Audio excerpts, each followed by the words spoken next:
Bokaro steel plant में apprentice का प्रशिक्षण लेने वाले विस्थापित युवाओं का आंदोलन गुरुवार को हिंसक हो गया। घटनाक्रम के अनुसार शाम लगभग 5 बजे प्रदर्शनकारियों ने बैरिकेडिंग तोड़कर इस्पात भवन में प्रवेश करने का प्रयास किया। इस पर सुरक्षा में तैनात सीआईएसएफ के जवानों ने लाठीचार्ज किया। अब इस लाठीचार्ज में 4 विस्थापित युवा गंभीर रूप से घायल हो गए। दुर्भाग्यवश उनमें से एक 32 वर्षीय प्रेम कुमार महतो, जो हरला थाना क्षेत्र के शिबूटांड गांव के निवासी थे, उन्होंने अस्पताल में इलाज के दौरान दम तोड़ दिया। घटना से पहले विस्थापितों द्वारा लाठी डंडों का उपयोग करने की खबरें हुई है। इसमें दोनों पक्षों को चोटें आई। कुछ समय के लिए स्थिति शांत रही, लेकिन जब एक फायर ब्रिगेड की गाड़ी घटनास्थल से गुजरी तो विस्थापितों ने उसे रोक दिया और सीआईएसएफ के वाहनों के शीशे तोड़ दिए। इसके बाद सीआईएसएफ के जवानों ने फिर से लाठीचार्ज किया। बोकारो की उपायुक्त विजया जाधव ने घटना पर प्रतिक्रिया देते हुए कहा कि जिला प्रशासन ने मजिस्ट्रेट नियुक्त किया है। उन्होंने बताया कि सीआईएसएफ ने लाठीचार्ज किया है और घटनास्थल पर एसडीओ और वरिष्ठ अधिकारी तैनात है। उपायुक्त ने ये भी जानकारी दी कि बीएसएल और सीआईएसएफ के खिलाफ एफआईआर दर्ज की गई है। इस घटना से क्षेत्र में तनाव व्याप्त है और प्रशासन स्थिति को नियंत्रण करने का प्रयास कर रहा है।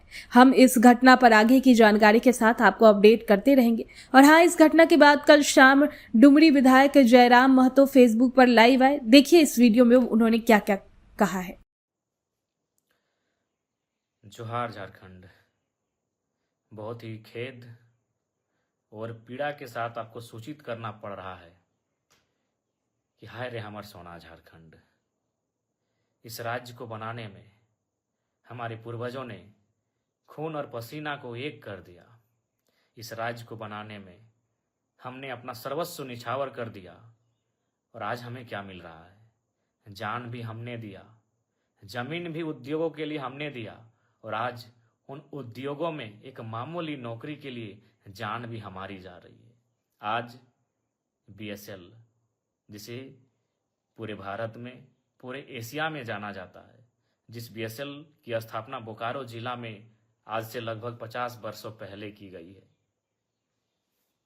लगभग 33,000 एकड़ के आसपास जमीन का अधिग्रहण किया गया है और आम जनमानस की माने तो 64 मौजा 84 गांव विस्थापित हुए हैं, जिसमें 19 पंचायत तो आज भी ना नगर में रह गए ना गांव में रह गए। आज अप्रेंटिस के जो अभ्यर्थी हैं वो धरने पर बैठे थे नियोजन की मांग को लेकर, लेकिन उनका धरने में बैठना गांधी के देश में मानो अपराध हो गया। हम इस देश को लोकतांत्रिक देश के रूप में जानते हैं, मानते हैं और है भी।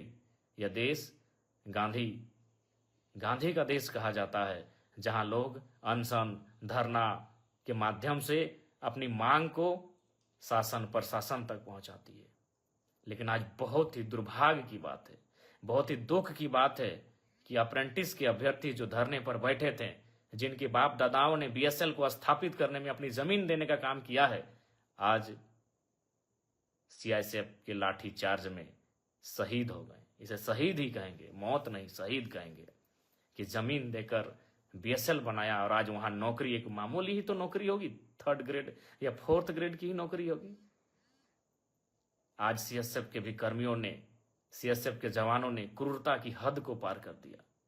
आज दर्जनों बार मेरा सीएसएफ के जवानों से सामना हुआ है, जब मैं किसी आंदोलन में भाग लेने गया हूं और सामने सीएसएफ के जवान पहरेदारी कर रहे हो, मैंने उनसे कहा कि ड्यूटी कीजिए। इस वर्दी में जो गर्दी है उसके भीतर एक हृदय है, एक मानवता है, उसका भी ख्याल रखिए। यदि लाठी चार्ज करने की नौबत आए तो पांव में लाठी चलाइए, सीधे सर पे लाठी। वो आतंकवादी नहीं थे, वो अभ्यर्थी हैं, अप्रेंटिस के अभ्यर्थी हैं। उनके बाप दादाओं ने जमीन दिया है। सीएसएफ के जवानों, जिस कारखाने की पहरेदारी करके, जिस कारखाने में आप ड्यूटी करके पगार और पेमेंट ले रहे हो ना, जिससे आपकी पत्नी अच्छा कपड़ा पहन रही है, आपके बच्चे स्कूल में पढ़ रहे हैं, जिसको आपने जान से मार दिया ना, उनके बाप की जमीन पर है वो। आप उनके बाप की जमीन की निगरानी करते हैं और खाते हैं, और आप उनको लाठी मार के जान ले लेते हैं। इतना क्रूर कैसे कि आप ड्यूटी की ट्रेनिंग करते करते, ड्यूटी करते करते क्या आप संवेदनहीन हो गए? आपने अपनी संवेदना को खो दिया है सीआईएसएफ कर्मियों।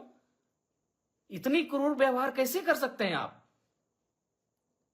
खैर, जिसने भी सीआईएसएफ खुद जिस जवान ने लाठीचार्ज किया है उसे बर्खास्त करे, सीआईएसएफ के जो आला कमान है, पदाधिकारी हैं, और नहीं तो ये आवाज राज्य में नहीं देश स्तरीय व्यापक आंदोलन का रूप ये धारण करेगा। और मैं आज विस्थापितों से हाथ जोड़कर प्रार्थना करता हूं, मैं एक विधायक की हैसियत से नहीं, मैं एक झारखंडी बेटा होने के नाते आपसे प्रार्थना करता हूं। 64 मौजा 84 गांव, पता नहीं 64 मौजा 84 गांव संख्या 65 है, 66 है या 84 की जगह 86 है, हमें नहीं पता एग्जैक्ट, क्योंकि हम तो चांची से आते हैं, लेकिन हम लोग बचपन से सुनते आए हैं 64 मौजा 84 गांव के लोग विस्थापित हुए हैं। आज तो कम से कम एक हो जाओ, एक बेटे की बेरहम मौत को देखकर तो एक हो जाओ।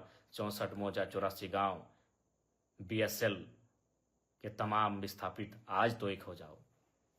आप सभी से मेरा आग्रह है, एक विधायक होने के नाते नहीं, एक झारखंडी बेटा होने के नाते इस दर्द को समझ रहे हैं कि आज क्या क्रूरता है हमारे साथ। जमीन भी हम देंगे, जान भी हम देंगे, एक साधारण सी नौकरी की मांग के लिए हमें बेरहमी से मारा जाता है। मारा नहीं, कत्ल हुआ है। इसलिए आज तो कम से कम 64 मौजा 84 गांव के लोगों एक हो जाओ, और जितने भी संगठन बने हैं, सुने 28 संगठन हैं विस्थापितों के बोकारो में, सेल बीएसएल सेल में 28 संगठन बने हैं बोकारो में, अलग अलग नामों से, विस्थापित मोर्चा, युवा विस्थापित मोर्चा, संघर्ष विस्थापित मोर्चा, इनकलाबी विस्थापित मोर्चा। तो आज एक हो जाइए ना, अब तो एक हो जाइए। इतना बेरहमी के बाद भी अगर एक नहीं होंगे तो कैसे होगा? आज आप सभी से आग्रह है, एक हो जाइए। और तमाम विस्थापितों आपसे आग्रह है, विस्थापन की लड़ाई आप अपने भरोसे लड़िए। लोग समर्थन करते हैं, उनका समर्थन लीजिए। किसी राजनेता की अगुवाई में कभी आंदोलन मत कीजिए, अगुवाई आप स्वयं करें। विस्थापितों एक होकर इस आंदोलन की अगुवाई करें, निस्वार्थ भाव से करें। मरने से, ये सड़ सड़ कर मरने से अच्छा है लड़के मारा जाए। हम तो रोज मारे जा रहे हैं, कहाँ नहीं मारे जा रहे हैं, कभी भूख से, कभी दुख से, कभी चाबुक से। विस्थापित कभी भूख से मरते हैं, कभी दुख से मरते हैं, और आज बोकारो में प्रेम की मौत चाबुक से हुई है, शासन प्रशासन की लाठी से हुई है। इसलिए आज तमाम विस्थापितों से आग्रह है, तमाम आपसी गिले शिकवे को भुलाकर एक हो जाएं। मन व्यथित है, लड़ने के लिए हमेशा तत्पर हैं, लेकिन बस यही है कि हम एकजुट अगर हो जाते हैं, पक्ष विपक्ष राजनीति को भुलाकर आज सामाजिक तौर पे, तो हमें लगता है कि आज बोकारो एक नया इतिहास देखेगा। और बिल्कुल विस्थापितों ने जो बोकारो बंदी का आह्वान किया है, बोकारो बंदी का समर्थन करते हैं। बोकारो बंदी का जो विस्थापितों ने आह्वान किया है, उस बंदी का समर्थन करते हैं। बोकारो ऐसा बंद होना चाहिए, बोकारो की धरती में ऐसा आंदोलन होना चाहिए कि हमारे पूर्वज भी हम पे गर्व करें कि हाँ, आंदोलन की बदौलत हमने ये राज्य लिया है। और मैं जिला प्रशासन, बोकारो जिला प्रशासन से ये मांग करता हूं कि जिस सीआईएसएफ के जवान ने लाठीचार्ज किया है, उस पर कठोर से कठोर कानूनी कार्रवाई हो। प्रबंधन की जो मनमानी है उस पर कार्रवाई हो। प्रबंधन जो गलत तरीके से, गलत नीतियों से संचालित हो रही है, उस पर कार्रवाई हो। यही सेल का नारा था। विस्थापित गांव के लोग कहते हैं कि जब तक बीएसएल सेल की चिमनी में धुआं रहेगा, तब तक विस्थापितों के हाथों में, घरों में नौकरियां रहेंगी। धुआं तो आज भी है, लेकिन नौकरियां कहाँ गई?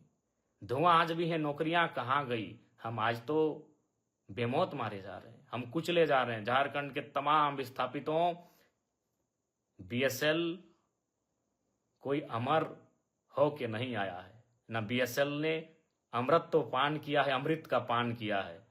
उसको साधन संसाधन हमारे बाप दादाओं की बनी जमीन पर बनी सड़कों से जाता है, उसे पानी टेनू घाट का मिलता है।